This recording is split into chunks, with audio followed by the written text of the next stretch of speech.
SV news కు స్వాగతం. ముందుగా హెడ్లైన్స్. ఉత్సాహంగా తుంగభద్ర రైతు వరినారు సిద్ధం చేసుకుంటున్న అన్నదాత. కాళేశ్వరం కమిషన్ ఎదుట విచారణకు హాజరైన కేసీఆర్.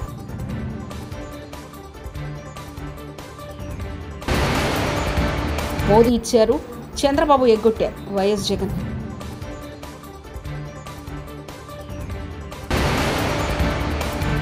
తిరుమల శ్రీవారి పాదాల సమీపంలోని అటవీ ప్రాంతంలో అగ్ని ప్రమాదం. తుంగభద్ర ఆయకట్టు రైతుల సాగుకు సమాయత్తమవుతున్నారు. కాలువలోకి నీరు రాకుండా నారు పోసుకుని సిద్ధంగా ఉన్నారు. నదీ జలాలు, బోర్లు, డ్యాము నీరు ఆధారంగా బళ్ళారి, విజయనగరం, కొప్పల, రాయచూరు జిల్లాలో 7 లక్షల హెక్టార్ల ఆయకట్టు పైగా ఉంది. బోర్ల కింద సాగు చేసే రైతులు ముందుగానే వరినారు వేసుకుని పనిలో నిమగ్నమయ్యారు. డ్యాంలో 80 టీఎంసీల నీరు చేరిన తర్వాత ఖరీఫ్లో ఆయకట్టు సాగుకు జూలై 2వ వారంలో నీరు విడుదల చేస్తామని అధికారులు ప్రకటించిన సంగతి తెలిసిందే. దీంతో రైతులు ముందుగానే నారు సిద్ధం చేసుకుంటున్నారు. ఇప్పటికే పొలాలను దుక్కి దున్ని సాగుకు సిద్ధం చేసుకుంటున్నారు. రాష్ట్రంలో రైతులు తీవ్ర అవస్థలు పడుతున్నా పట్టించుకునే స్థితిలో కూటమి ప్రభుత్వం లేదని, చంద్రబాబు సీఎం కావడం రైతుల పాలిట శాపమని వైఎస్ఆర్సీపీ అధినేత మాజీ ముఖ్యమంత్రి వైఎస్ జగన్మోహన్ రెడ్డి ఆవేదన వ్యక్తం చేశారు. బుధవారం పొదిలి పొగాకు పోర్టును సందర్శించిన అనంతరం ఆయన మీడియాతో మాట్లాడారు. ఈ జిల్లాలోనే ఇక్కడే ఇద్దరు ఆత్మహత్యలు చేసుకున్న సన్నివేశం మధ్య ఈరోజు ఈ జిల్లాలో నేను మాట్లాడుతూ ఉన్నా. ఈరోజు ఇక్కడే ఇదే జిల్లాలోనే ఇద్దరు ఆత్మహత్యలు చేసుకున్న పరిస్థితులు. పర్చూరులో ఒక రైతు చనిపోయాడు. గడిచిన శుక్రవారం కొండేపిలో మరొక రైతు ఆత్మహత్య చేసుకున్నాడు. ఇద్దరు రైతులు గిట్టుబాటు ధరలు లేక ఇదే జిల్లాలో రైతాంగం చనిపోయిన పరిస్థితుల మధ్య ఈరోజు నేను ఇక్కడికి వచ్చి రైతులు పడతా ఉన్న అగసాట్లను ప్రభుత్వాన్ని గట్టిగా నిలదీస్తూ ప్రశ్నిస్తూ ఉన్నా. ఈరోజు రైతు పడతా ఉన్న పరిస్థితుల మధ్య ఏ పంటకు కూడా ఈరోజు రాష్ట్రంలో గిట్టుబాటు ధరలు లేవు. వరి ప్రొక్యూర్మెంట్ మొన్న చేశారు.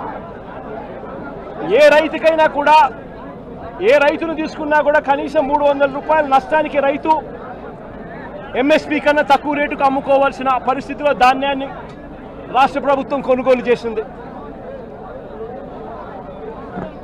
వరి దగ్గర నుంచి మొదలు పెడితే మిరప, పత్తి, జొన్న, కందులు, మినుములు, పెసలు, మొక్కజొన్న, సజ్జ, రాగులు, వేరుశనగ, అరటి, చీని, పొగాకు, కోకో, ఏ పంట తీసుకున్నా కూడా రైతన్నకు ఈరోజు గిట్టుబాటు ధర రాని పరిస్థితి ఈరోజు రాష్ట్రంలో కనిపిస్తూ ఉంది. సిద్దిపేట జిల్లా ఎర్రవల్లిలోని మాజీ సీఎం కేసీఆర్ ఫామ్ హౌస్ను ఆయన కుమార్తె ఎమ్మెల్సీ కవిత వెళ్లారు. ఈరోజు బీఆర్కే భవన్లో జస్టిస్ పీసీ ఘోష్ కమిషన్ ఎదుట విచారణకు కేసీఆర్ హాజరు కానున్నారు. ఈ నేపథ్యంలో కవిత తన భర్త అనిల్తో కలిసి అక్కడికి చేరుకున్నారు. ఇటీవల కవిత కేసీఆర్కు లేఖరడం, ఆయన చుట్టూ దయ్యాలున్నాయంటూ చేసిన వ్యాఖ్యలు హాట్ టాపిక్గా మారిన విషయం తెలిసిందే.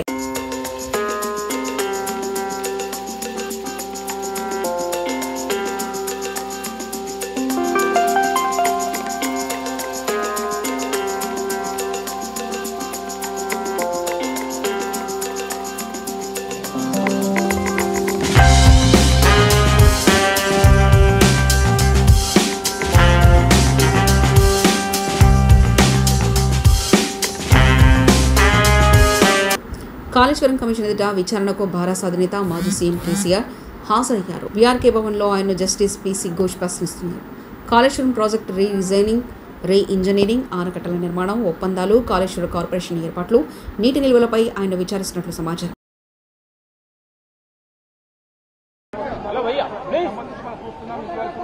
దాదాపుగా గంట పాటు ఆయన విచారణను ఎదుర్కొన్నారు. ఆయన పోయేందుకు 2 కలర్ బుక్లు ఆయన తీసుకెళ్లడం జరిగింది. వాటిని ప్రశ్నలన్నింటి కూడా ఆయన సమాధానాలు చెప్పినట్టుగా కూడా తెలుస్తుంది. ఆయన వెంట ఒకవైపు హరీష్ రావు, సంతోష్ కుమార్, అదేవిధంగా శాసన మండలిలో పార్టీ పక్ష నేత ఒకవైపు మధుసూదనాచారి, మాజీ హోంమంత్రి మహమూద్ అలీ, బండారు లక్ష్మారెడ్డి, పద్మారావు, గౌడు, అదంతా కూడా ఆయన పాటు లోపడే ఉన్నారు. దీంతో ఈరోజు కమిషన్ విచారణ ముగిసింది. మళ్ళీ ఫర్దర్గా ఏం జరుగుతుంది కూడా కమిషన్ కేసీఆర్ విచారణతోనే. 100 జన్మనెత్తిన రేవంత్ రెడ్డి అనే చిల్లరగాడిని కేసీఆర్ గొప్పతనం అర్థం కాదు. రేవంత్ రెడ్డి గురువు, ఆయన జేజమ్మతో గొడవపడి ఇక్కడి నుంచి తరిమిన వాడే కేసీఆర్. రేవంత్ రెడ్డి అనే చిల్లరగాడు ఏం చేసినా కేసీఆర్ వెంట్రుకు కూడా పీకలేడంటూ కేటీఆర్ వ్యాఖ్యానించారు. అర్థం కాదు, రేవంత్ రెడ్డి గురువు, ఆయన జేజమ్మతోనే కొట్లాడినోడు కేసీఆర్, ఆ జేజమ్మని ఇక్కడి నుంచి తరిమేసినోడే కేసీఆర్. కాబట్టి రేవంత్ రెడ్డి అనే చిల్లరగాడు ఏం మాట్లాడినా, ఆయన చిల్లర ప్రభుత్వం ఏం చేసినా కేసీఆర్ ఎంటిక కూడా పీకలేరు. ఏడాదిన్నర కాలంగా ఒక ప్రాజెక్టు డిపిఆర్ గానీ కనీసం శంకుస్థాపన గానీ ఒక ఇటుక పెట్టి కట్టే దాఖలాలు లేవు. ఎట్లా చూస్తారు కాంగ్రెస్ పార్టీ? ఎట్లా చూసేదేముంది, కూలగొట్టడానికి వచ్చింది తప్ప కట్టనికి రాలేదు. ఈ పేదల ఇండ్లు కూలగొట్టడం, ఇట్లాంటి ప్రాజెక్టులు కూలగొట్టడం, విధ్వంసకరమైన ఆలోచనలు, రాజకీయ వేధింపులు, కక్ష సాధింపు తప్ప ఈ సన్నాసికి ఏమి చేత కాదని అర్థమవుతా ఉంది. అందులో అర్థం కాకపోవడానికి ప్రమాదవశాత్తు కాలు జారిపడి సోమాజిగూడ యశోద ఆసుపత్రిలో చికిత్స పొందుతున్న ఎమ్మెల్యే పల్లా రాజేశ్వరరెడ్డిని పరామర్శించేందుకు బయలుదేరిన కేసీఆర్. ఎమ్మెల్యే పల్లా రాజేశ్వరరెడ్డిని పరామర్శించిన కేసీఆర్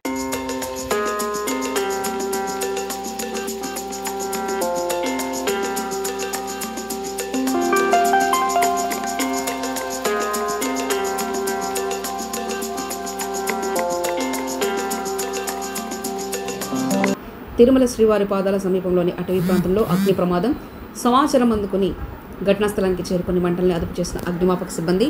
దాదాపు 100 కిలోమీటర్ల మేర అటవీ ప్రాంతంలో మంటలు వ్యాపించాయని తెలిపిన అధికారులు.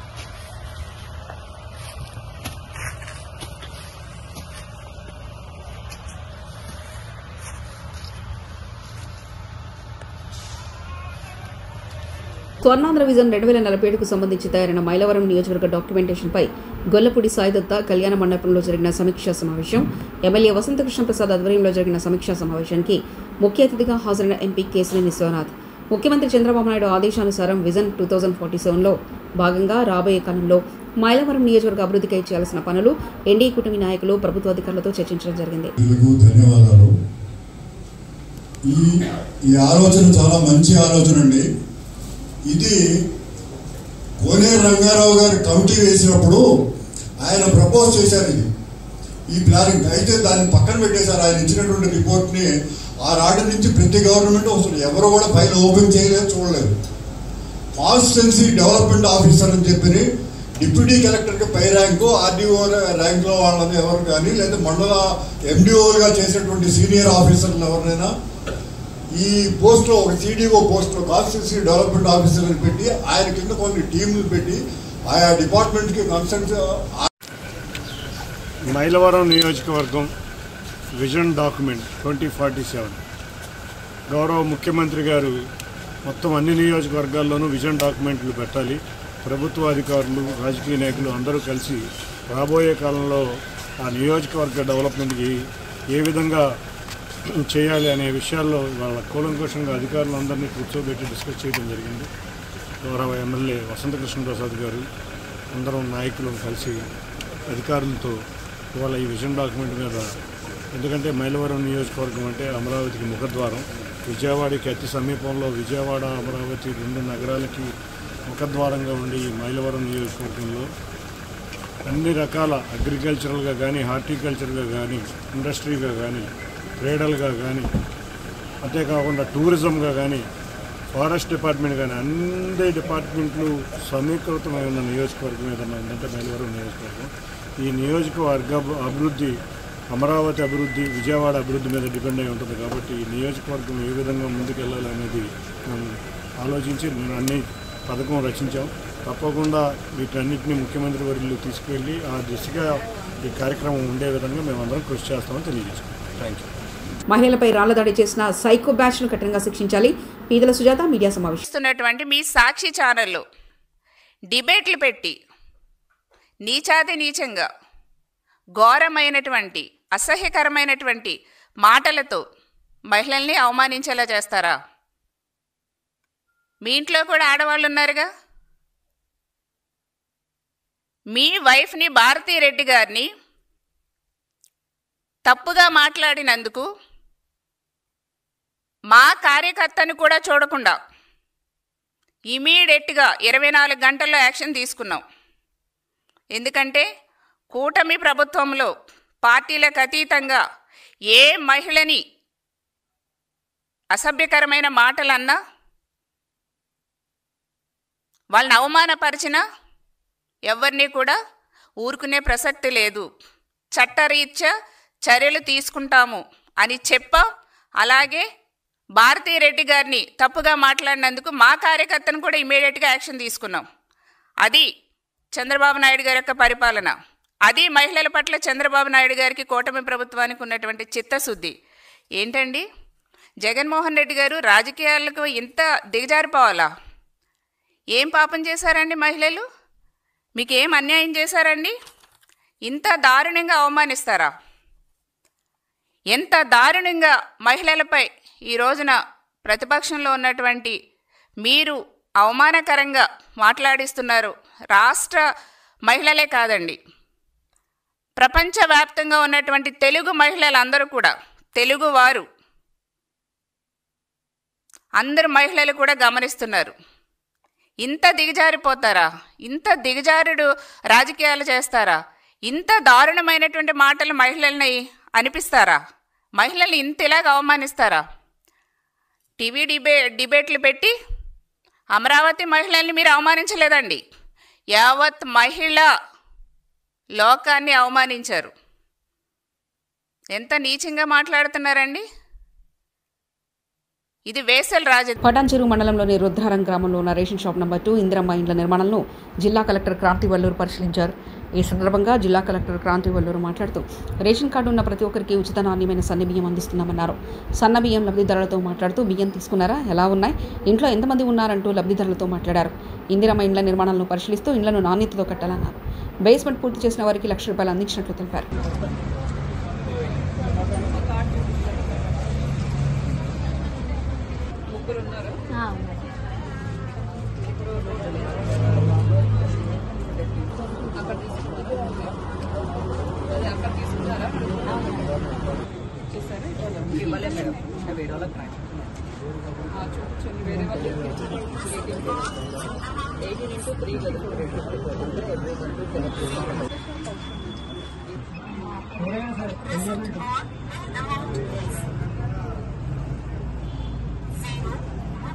ఇప్పుడంటే 5 నిమిషాల్లో ఒకటి అయిపోతుందా?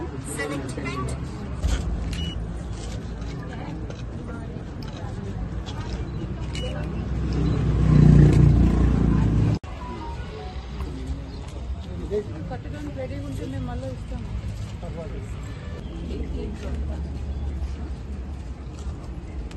ఏం చేస్తారు?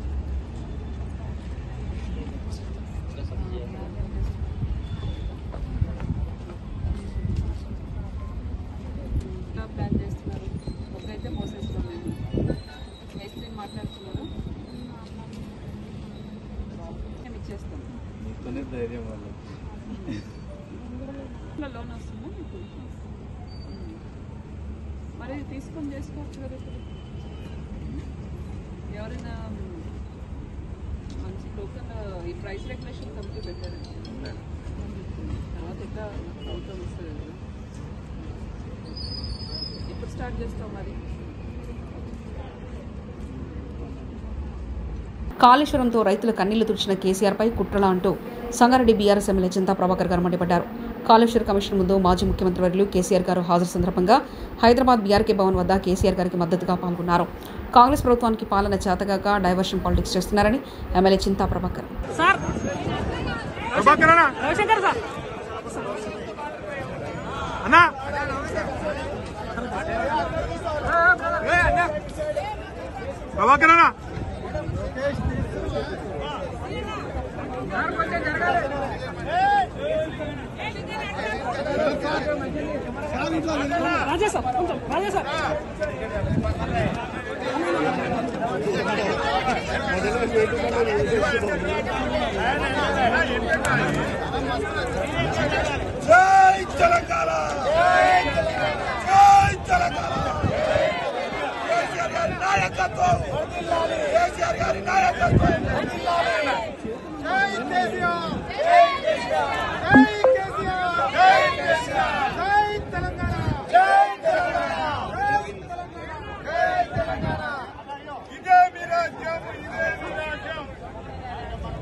ఉత్సాహంగా తుంగభద్ర రైతు వరి నారు సిద్ధం చేసుకుంటున్న అన్నదాత.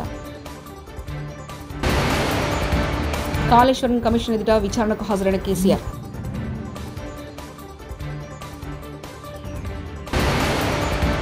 మోదీ ఇచ్చారు, చంద్రబాబు ఎగ్గొట్టారు వైఎస్ జగన్.